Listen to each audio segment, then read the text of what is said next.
Morning students, आज देख लेते हैं कॉजेज़ ऑफ इन्फ्लेशन। तो जो इन्फ्लेशन है that is rise in prices, उसके दो तरीके के कॉजेज़ हो जाते हैं, एक तो डिमांड साइड, दूसरा सप्लाई साइड। तो पहले देख लेते हैं कि डिमांड साइड किन कारणों की वजह से इन्फ्लेशन जो है बढ़ती है। तो पहला कारण आ जाता है increase in public expenditure. Public expenditure यानी कि गवर्नमेंट का अगर एक्सपेंडिचर बढ़ता है तो एग्रीगेट डिमांड बढ़ता है, जिसकी वजह से इन्फ्लेशन बढ़ता है। ठीक है, दूसरा आ जाता है डेफिसिट फाइनेंसिंग। डेफिसिट फाइनेंसिंग यानी कि प्रिंटिंग ऑफ न्यू नोट्स, नए नोट्स अगर मार्केट में आ गए, ठीक है, मनी सप्लाई बढ़ गया तो उससे भी इन्फ्लेशन बढ़ेगा। चीप मॉनेटरी पॉलिसी यानी कि बैंक रेट अगर कम है तो लोगों का डिमांड बढ़ेगा, जिससे इन्फ्लेशन बढ़ेगा। सिंपल सा रूल है, जितना डिमांड बढ़ेगा उतना ही इन्फ्लेशन बढ़ेगा। अब डिमांड बढ़ने के कारण क्या क्या है? Increase in disposable income. Disposable income क्या होती है? इसको हम वर्तन लायक आय भी कहते हैं। दैट इज़ कि ऑल टैक्सेस को पे करने के बाद जो हमारे पास यूजेबल इनकम बचती है उसको हम कहते हैं डिस्पोजेबल इनकम। ठीक है, अगर डिस्पोजेबल इनकम बढ़ जाती है तो भी इन्फ्लेशन होगा। ब्लैक मनी, अगर ब्लैक मनी मार्केट में ज़्यादा है तो भी इन्फ्लेशन होएगा। इंक्रीज इन इन्वेस्टमेंट, अगर इन्वेस्टमेंट ज़्यादा है तो भी इन्फ्लेशन होगा। राइट, इन्वेस्टमेंट है तो इनकम ज़्यादा होएगी, इनकम ज़्यादा होएगी तो डिमांड ज़्यादा होएगी, डिमांड ज़्यादा होएगी तो इन्फ्लेशन होएगा। रिडक्शन इन टैक्सेस, अगर टैक्स कम हो जाते हैं तो भी तो क्या होएगा, लोगों के पास डिस्पोजेबल इनकम ज़्यादा होएगी, राइट, तो भी हमारे पास इन्फ्लेशन बढ़ेगी।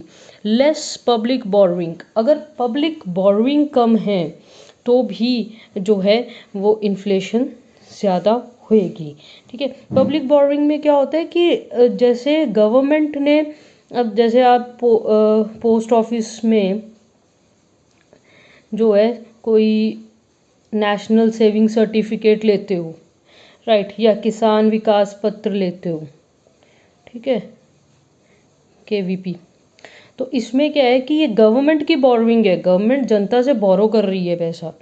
जनता के पास पैसा जो है था जो वो गवर्नमेंट के पास चला गया, अब वो कहीं और नहीं खर्चा करेंगे, राइट। अगर ये बोरोइंग्स गवर्नमेंट की कम हो जाए तो भी इन्फ्लेशन बढ़ेगी। पॉपुलेशन के बढ़ने से बट नेचुरल है, एक्सपोर्ट बढ़ गया तो इनकम बढ़ जाएगा, इनकम बढ़ेगा तो भी इन्फ्लेशन बढ़ेगी। इसका एक और तरीके से भी हो सकता है कि एक्सपोर्ट के बढ़ने से हमारे पास जो रिक्वायर्ड चीज़ें हैं वो कम हो गई, हमने किसी और कंट्री में दे दी। जैसे रिसेंटली आजकल क्या चल रहा है कि कोविशील्ड वैक्सीन जो है, इस बात पे गवर्नमेंट को क्रिटिसाइज़ किया जा रहा है कि क्यों जो है दूसरे कंट्रीज़ को दिया, राइट। तो अगर हम अपने कंट्री से दूसरी कंट्री को एक्सपोर्ट करते हैं तो हमारे पास भी वो उस चीज़ का सप्लाई कम होगा, तो भी इन्फ्लेशन बढ़ सकती है। अब दूसरा आ जाता है सप्लाई साइड। सप्लाई साइड, अगर प्रोडक्शन कम है तो भी जो है सप्लाई कम होगा तो इन्फ्लेशन बढ़ेगा। दूसरा आर्टिफिशियल स्कार्सिटी, कई बार क्या होता है कि मार्केट में स्कार्सिटी है नहीं लेकिन होर्डिंग करके बनाई गई है, जानबूझ के जो है होर्डिंग कर लिया गया और आर्टिफिशियल स्कार्सिटी जो है बना दी गई है, जिसकी वजह से इन्फ्लेशन है। जैसे इसका मैं सबसे अच्छा एग्जांपल देती हूँ प्याज का। आपने देखा होगा कि कई बार प्याज 100 रुपया किलो, 150 रुपया किलो हो जाता है कि उस टाइम पे होर्डर्स होर्डिंग कर लेते हैं। Then taxation policy of government, देखिए टैक्सेस का जो है वो डिमांड साइड पे भी और सप्लाई साइड दोनों पे इम्पेक्ट है।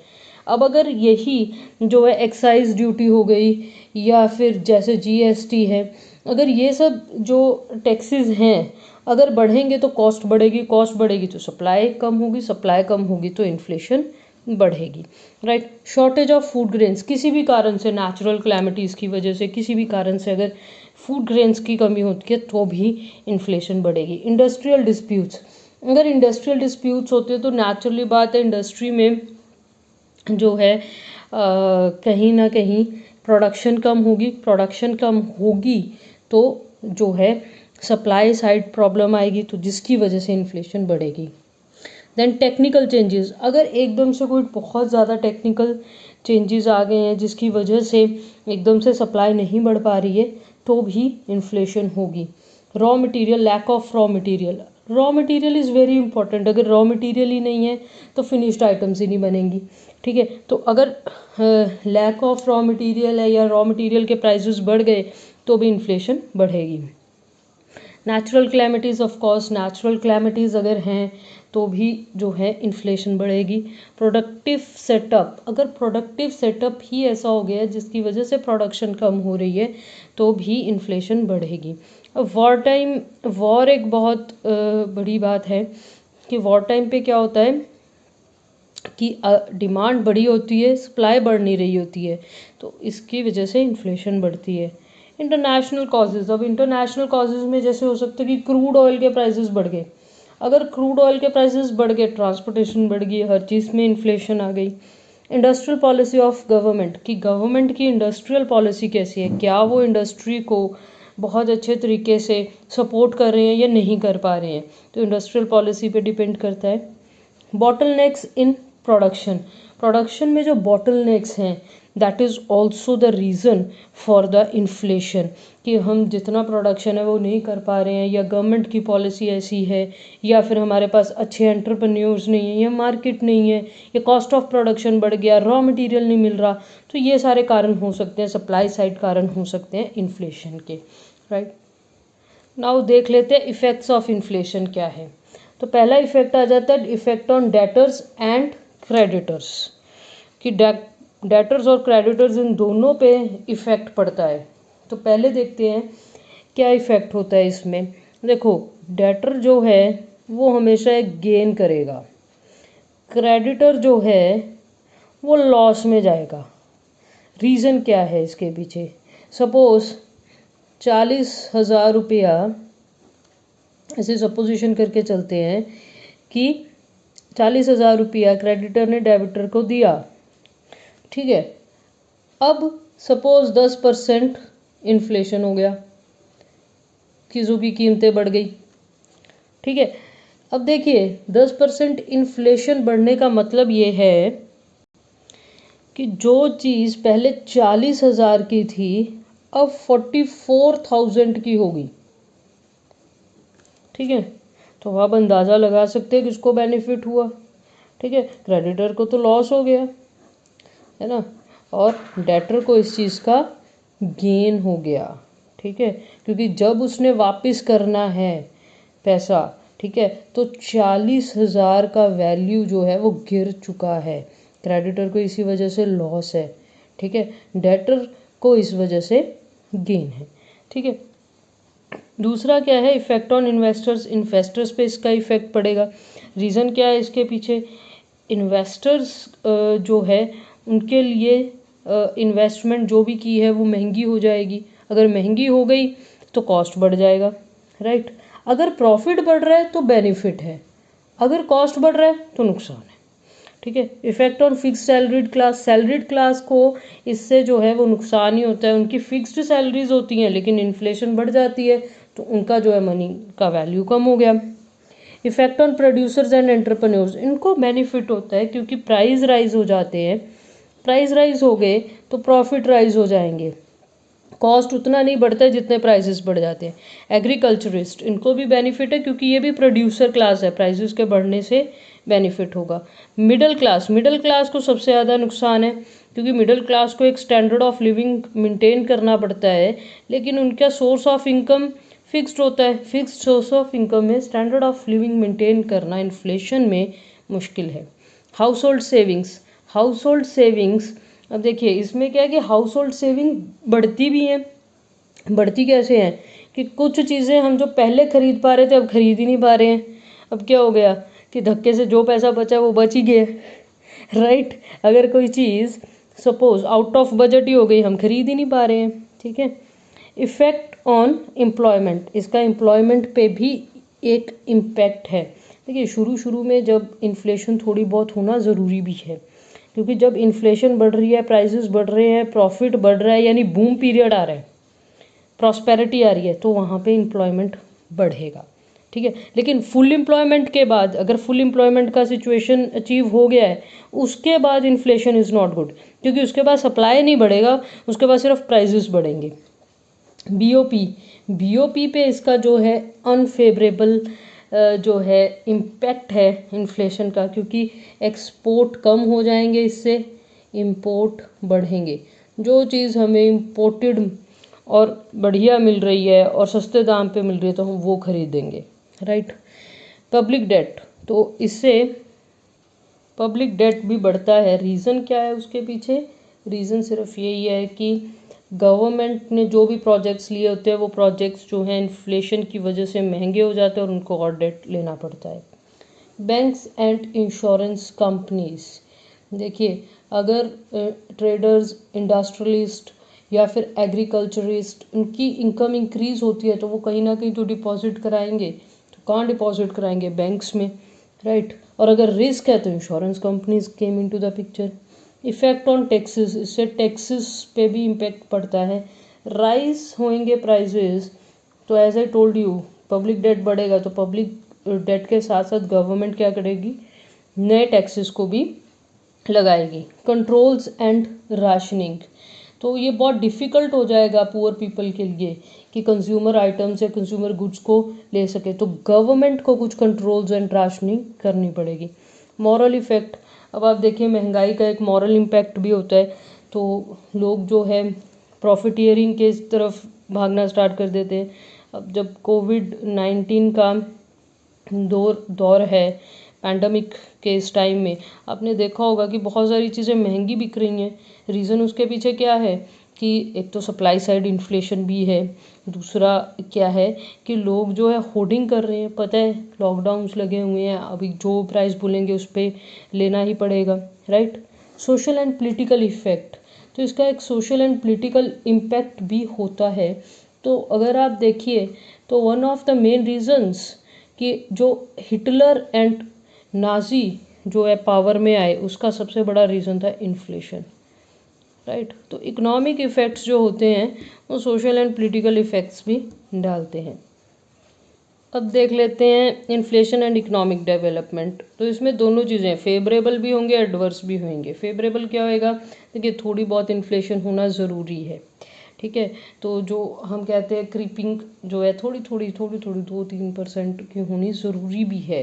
क्यों? प्रोडक्शन बढ़ता है इससे। अगर प्रॉफिट होंगे तो ही कोई प्रोड्यूस करेगा, नहीं तो कोई प्रोड्यूस ही नहीं करेगा। रीडिस्ट्रीब्यूशन ऑफ इनकम, ठीक है। प्रोडक्शन होती है तो एम्प्लॉयमेंट जनरेट होता है, लोगों की इनकम्स बढ़ती हैं, राइट। देन मिडिल क्लास जो है धीरे धीरे प्रोड्यूस होना स्टार्ट हो जाता है। Source of capital formation, capital formation देखिए सिंपल सी बात है, इन्वेस्टमेंट होगा तो कैपिटल फॉर्मेशन होगा। तो इन्वेस्टमेंट तभी होगा अगर प्रोडक्शन होगा, इन्वेस्टमेंट होगा, कैपिटल फॉर्मेशन होगा। सेल्फ लिक्विडेटिंग, तो कहते हैं जो डेवलपमेंट होती है वो अपने आप में सेल्फ लिक्विडेटिंग होती है, यानी कि जो जितना इन्वेस्टमेंट किया है उतना ही एम्प्लॉयमेंट मिल गया, उतना ही इनकम जनरेट हुआ, उतना ही डिमांड हुआ और उतना ही बेनिफिट हो गया। यानी अपने आप में सेल्फ लिक्विडेटिंग प्रोसेस है ये, ठीक है। मोबिलाइजेशन ऑफ प्रोडक्टिव रिसोर्सेज, तो प्रोडक्टिव रिसोर्सेज जो हैं उनका मोबिलाइज होता है, वो और ज़्यादा अच्छे से यूज़ हो पाते हैं। नाउ एडवर्स इफेक्ट क्या है? अनसर्टेनिटी, जहाँ पे भी इन्फ्लेशन होगा वहाँ पे अनसर्टेनिटी होएगी। Adverse effect on savings, savings पे बहुत एडवर्स इफेक्ट है इसका। अनजस्ट, देखिए कुछ चीज़ें बहुत महंगी हो जाती हैं जो एक आम पर्सन ले ही नहीं पाता, तो this is unjust. Increase in conspicuous consumption, जिनके पास पैसा है, जो बहुत कमा चुके हैं, वो लोग तो बहुत कंजम्पशन करते हैं। कॉन्स्पिशियस कंजम्पशन जिसकी हमें ज़रूरत नहीं है, वो वाली कंजम्पशन तो होएगी लेकिन ज़रूरत वाली कंजम्पशन नहीं होएगी। डिसइक्विलिब्रियम ऑफ बीओपी, तो बीओपी जो है अनफेवरेबल हो जाएगा। Possibility of hyper inflation, sometimes क्या होता है अगर इन्फ्लेशन को सही टाइम पे चेक ना किया जाए तो इन्फ्लेशन बढ़ती ही चले जाएगी, राइट। नाउ मॉनेटरी मेजर्स, इसमें मॉनेटरी मेजर्स क्या हैं? सबसे पहले मेजर्स देख लेते हैं। इसमें monetary, physical and other measures, 3 तरीके के हैं। तो मॉनेटरी यानी मौद्रिक, यानी कि मौद्रिक नीति से ये जो है रिलेट करते हैं, मॉनेटरी पॉलिसी से। ये ज़्यादातर सेंट्रल बैंक जो है वो देखता है। कंट्रोल ओवर मनी, मनी ही कम कर दीजिए। मनी सप्लाई कम हो गया तो डेफिनेटली अपने आप मार्केट में डिमांड कम और इन्फ्लेशन कम। क्रेडिट कंट्रोल, क्रेडिट को कम कर दीजिए। डीमोनेटाइजेशन ऑफ ओल्ड करेंसी, ये भी एक तरीका है कि गवर्नमेंट जो है जो डीवैल्यू कर गई है करेंसी उसको डीमोनेटाइज करके नई करेंसी ले आए। देन फिजिकल मेजर्स में आ जाता है राजकोषीय नीति जो आ जाती है हमारी। पब्लिक एक्सपेंडिचर कम हो जाए, पब्लिक डेट बढ़ जाए। पब्लिक डेट किस रूप में बढ़े कि लोगों से पैसा ले लिया, किस रूप में, नेशनल सेविंग सर्टिफिकेट दे दिया, किसान विकास पत्र दे दिया, कुछ भी ऐसा देके लोगों से पैसा ले लिया, ठीक है। और गवर्नमेंट का डेट ज़रूर बढ़ गया इसमें, लेकिन लोगों के पास पैसा नहीं है तो वो खर्चेंगे नहीं तो डिमांड नहीं बढ़ेगी तो इन्फ्लेशन नहीं बढ़ेगी, ठीक है। Delay in the payment of old debts को देने में जो है डिले कर दीजिए ताकि लोगों के पास पैसा भी ना हो और वो खर्चे भी ना, राइट। इंक्रीज इन टैक्सेस को बढ़ा दीजिए। ओवर वैल्यूएशन ऑफ मनी को ओवर वैल्यू कर दीजिए। लेस डेफिसिट फाइनेंसिंग, नए नोटों को जब प्रिंटिंग है उसको कम से कम कर दीजिए, राइट। तो अदर मेजर्स क्या हो सकते हैं, प्रोडक्शन बढ़ा दी जाए, कमर्शियल पॉलिसी अच्छी हो, प्रॉपर इन्वेस्टमेंट पॉलिसी जो है वो ठीक हो। प्राइस कंट्रोल एंड राशनिंग, ये गवर्नमेंट कर सकती है कि प्राइस कंट्रोल और राशनिंग करे। एनकरेजमेंट टू सेविंग्स को ज़्यादा से ज़्यादा एनकरेज किया जाए। Control over the distribution of profits of joint stock companies, profits अगर डिस्ट्रीब्यूट नहीं किए जाएंगे तो डिमांड नहीं होएगी जिससे इन्फ्लेशन नहीं होएगी। प्रॉपर वेज पॉलिसी बिल्कुल ठीक हो, बहुत ज़्यादा भी ना हो वेजेस, बहुत कम भी ना हो, तो proper wage policy should be there, right. तो एक टर्म देख लेते हैं, स्टैगफ्लेशन का मतलब ये है कि since 1970 there have been paradoxical developments in most developed nations of the world. तो कुछ बड़ा अजीब सी पैराडॉक्सिकल सी जो है सिचुएशन आई 70s में डेवलप्ड नेशंस में। There has been a considerable fall in the level of production and employment. Production और एम्प्लॉयमेंट इसमें क्या हुआ, बहुत फॉल हो गया। On the other hand rise in the general price level. देखो जब हम जो है डिप्रेशन की बात करते हैं या रिसेशन की बात करते हैं, हम क्या कहते हैं, प्रोडक्शन कम हो रहा है, एम्प्लॉयमेंट कम हो रहा है, प्राइजेस कम हो रहे हैं, ठीक है। अब इन्फ्लेशन में क्या हुआ, ये दोनों चीज़ें कम हो रही हैं, प्रोडक्शन, आउटपुट, एम्प्लॉयमेंट बाकी कम हो रहा है, लेकिन प्राइजेस जो है राइज हो रहे हैं, दैट इज स्टैगफ्लेशन, ठीक है। दैट इज इन्फ्लेशन स्टैग्नेशन, ठीक है। तो वो दोनों को एग्जिस्ट कर रही हैं कि इकोनॉमी में स्टैग्नेशन भी आ गई है, यानी कि प्रोडक्शन नहीं बढ़ रहा है, एम्प्लॉयमेंट नहीं बढ़ रहा है, ठीक है। स्टैग्नेशन प्लस इन्फ्लेशन, ये क्या होएगा, स्टैगफ्लेशन। इसके फीचर्स क्या है, प्राइजेस राइज होंगे, वेज रेट राइज होंगे, डिमांड में कमी आ जाएगी, प्रोडक्शन में कमी आ जाएगी, एक्सेस कैपेसिटी बढ़ जाएगी, राइट। यानी कि प्रोडक्शन कैपेसिटी है लेकिन फिर भी जो है प्रोड्यूस नहीं हो रहा है। Increase in the involuntary unemployment बढ़ जाएगा। कॉजेज क्या है, इंक्रीज इन मनी सप्लाई बढ़ गया, वेज रेट बढ़ गया ट्रेड यूनियंस की वजह से। इंक्रीज इन एग्रीकल्चरल प्राइजेस, कोई नेचुरल क्लैमिटी या किसी भी तरीके से। राइज इन एडमिनिस्ट्रेटेड प्राइजेस के बढ़ने से। Credit expansion by the banks, अगर बैंक्स क्रेडिट बढ़ा देते हैं। Deficit in the external trade off rich Nations, जो डेवलप्ड नेशंस है, रिच नेशंस हैं, अगर वो जो है डेफिसिट हो जाए उनके ट्रेड में तो भी ये स्टैगफ्लेशन हो सकती है।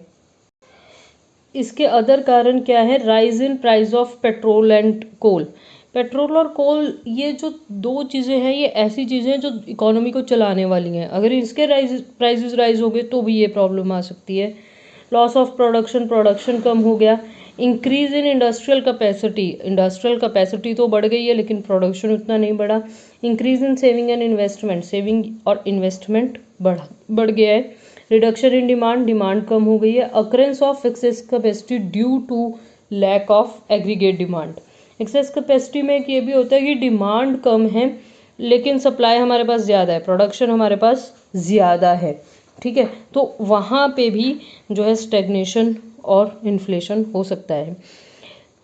रिड्यूस डिमांड फॉर लेबर का डिमांड जो है वो कम हो जाए। अब इसका सोल्यूशन क्या है, इनकम पॉलिसी अप्रोप्रिएट हो, बैंक क्रेडिट जो है क्रिएट करे, और मनी सप्लाई जो है वो उतनी ही हो जितनी होनी चाहिए। Excise duty and other indirect taxes need to reduce, ताकि कॉस्ट कम हो, जितना कॉस्ट कम होगा उतना ही प्रोडक्शन बढ़ेगा। कंजम्पशन लेवल उतना होना चाहिए जितना कि रिक्वायर्ड है, right. Then labour intensive technique, labour intensive enterprises होने चाहिए ताकि एम्प्लॉयमेंट बढ़े, ठीक है। तो ये था आपका इन्फ्लेशन वाला chapter. Thank you very much.